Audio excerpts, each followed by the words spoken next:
তোমাকে আমি পেটে ধরিনি ঠিকই, কিন্তু তোমাকে আমি মানুষ করেছি। এটাই কি বড় কথা নয়? শিমলা চৌধুরী বলল আরিয়ানকে। আরিয়ান কথাগুলো শুনছে মনোযোগ দিয়ে। তাহলে আমি কার সন্তান? বলে আরিয়ান।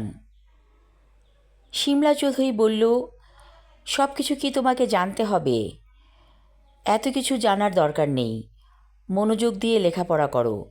মানুষের মতো মানুষ হয়ে তোমার বাবার মুখ উজ্জ্বল করবে, এটা আমি চাই। আরিয়ান বলল, আমাকে জানতে হবে আমার উৎস কোথায়। তুমি তোমার বাবার সন্তান, কিন্তু আমি তোমাকে পেটে ধরিনি। তোমার বাবার বাড়ির আত্মীয়স্বজন যখন বলতে শুরু করলো তোমার বাবাকে আবার নতুন করে বিয়ে করাবে, কারণ আমার একটা বড় ধরনের অসুখ ধরা পড়েছে, কোনো দিন সন্তানের মা হতে পারবো না। তোমার বাবা আমাকে অনেক ভালোবাসতো। আমি বলেছিলাম তুমি বিয়ে করো, কিন্তু তোমার বাবা বলেছিল আমি যদি বিয়ে করে ফেলি তাহলে তুমি পর হয়ে যাবে, সহ্য করতে পারবে না। তাহলে এমন কি কোনো ব্যবস্থা নেই যাতে আমি বাবা হতে পারি? ইন্ডিয়াতে আমাদের এক পরিচিত মানুষ আছে, তিনি আমাদেরকে বুদ্ধি দিয়েছিলেন। আমরা চলে গিয়েছিলাম সেখানে। তারপর তুমি হলে। আরিয়ান বলল, আমি তো হলাম, কিন্তু কেমন করে, কোন পদ্ধতিতে? শিমলা চৌধুরী বলল, জানতে চাও? আরিয়ান বলল, আমি জানতে চাই আমার উৎস কোথায়। তোমার মায়ের নাম অরুণা, সে ইন্ডিয়াতে থাকে। আমরা তাকে ভাড়া করেছিলাম। তুমি হলে। তুমি তোমার বাবার অংশ থেকেই তৈরি হয়েছ। আরিয়ান বলল, এবার আমি বুঝতে পেরেছি, আর কিছু বলতে হবে না। তুমি ঠিকানা দাও, আমি আমার মায়ের সাথে দেখা করব। শিমলা চৌধুরী হেসে বলল, সে তোমার মা না, সে অনেক অনেক সন্তান জন্ম দিয়েছে শুধুমাত্র টাকার জন্য। আরিয়ান বলল, এই কারণে মাঝে মাঝে আমি কোথায় যেন হারিয়ে যাই। মনে হয় অজানা এক জায়গায় আমি হেঁটে বেড়াচ্ছি। এই জায়গা আমি দেখিনি, কিন্তু স্বপ্নের মধ্যে আমি সেখানে ঘোরাফেরা করি। আমি আমার মাকে দেখেছি, শ্যামবর্ণ মহিলা, ডাগর চোখ, তার কোমর ছাওয়া চুল। শিমলা চৌধুরী অবাক হয়ে তাকিয়ে থাকলো ছেলের দিকে।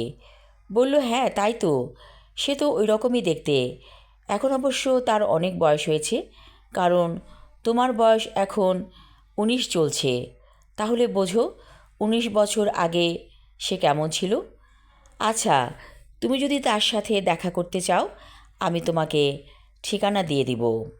একদিন শিমলা চৌধুরীর কাছ থেকে ঠিকানা নিয়ে আরিয়ান চলল ইন্ডিয়াতে তার মায়ের সাথে দেখা করার জন্য।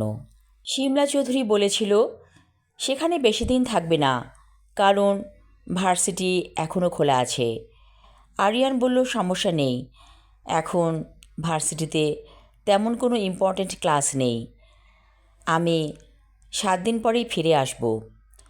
শিমলা চৌধুরী বলল, আমি চাই তুমি ভার্সিটির লেকচারার হবে, সেরকমভাবে তোমাকে পড়াশোনা করতে হবে। আরিয়ান বলল, মা, আমার কিন্তু ওই রকম ইচ্ছে নেই, আমার ইচ্ছে বিজনেস করা।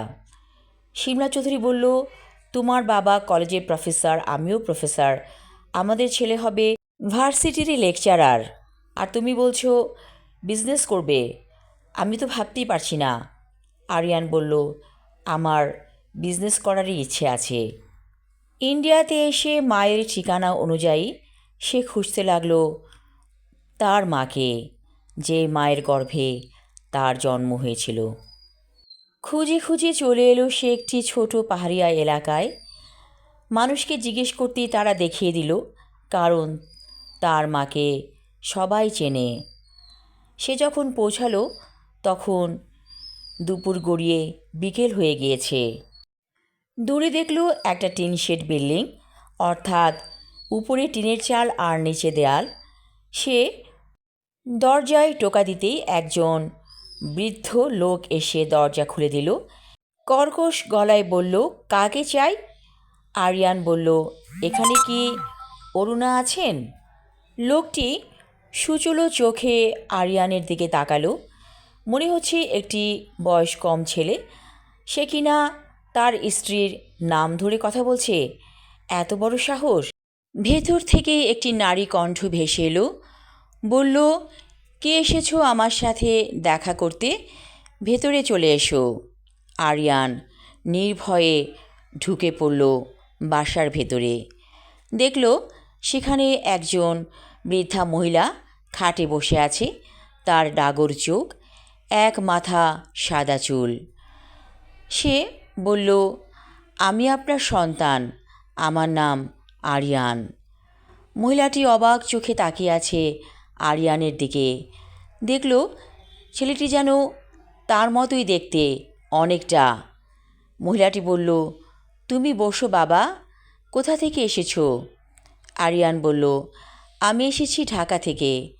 মহিলা আরও চোখ বড় বড় করে তাকালো, বলল, সেই ঢাকা থেকে তুমি এসেছো?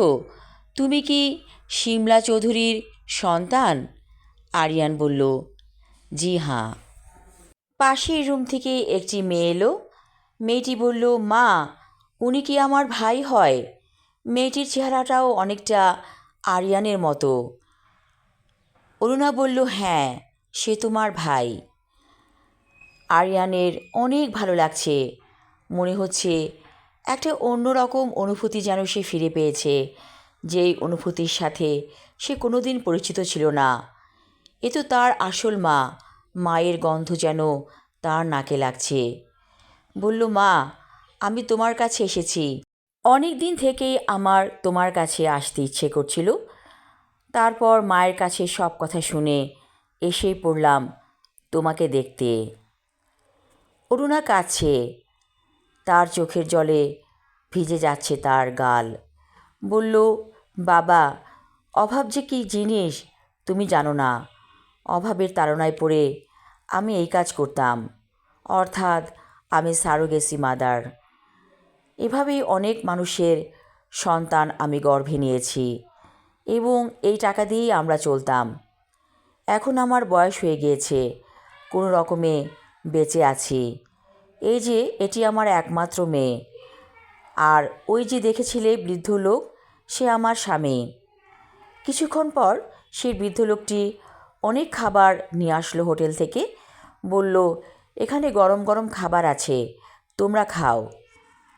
আরিয়ানের মনে হলো লোকটিকে যত না কঠিন হৃদয়ের মনে হয়েছিল, আসলে সে তা নয়। অরুণা বলল, তুমি আর কখনো এখানে এসো না, আমাদের কাছে আসতে হয় না। আমরা যা কিছু উৎসর্গ করে দেই তা দিয়ে দেই, আর তার খোঁজ রাখি না। আরিয়ান বলল, আমি আর কোনোদিন আসবো না, আমার তৃষ্ণা মিটে গেছে। সেখানে একদিন থাকার পর আরিয়ান চলে এলো ঢাকাতে।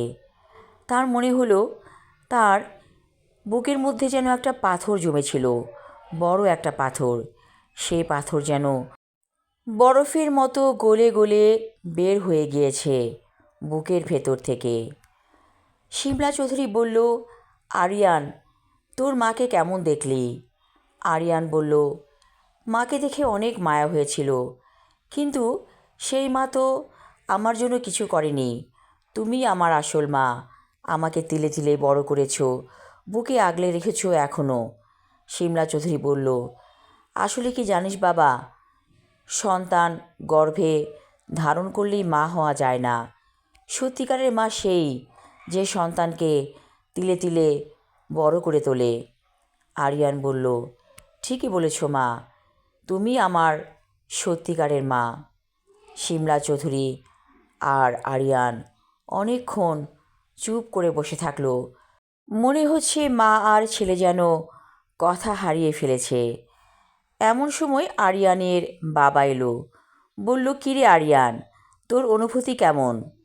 আরিয়ান বলল, অনুভূতি এমন যে আমি তোমার সন্তান, এটাই আসল কথা। আরিয়ানের বাবা বলল, তাহলে বুঝতে পেরেছিস সব কিছু? আরিয়ান বলল, হ্যাঁ, বুঝতে পেরেছি।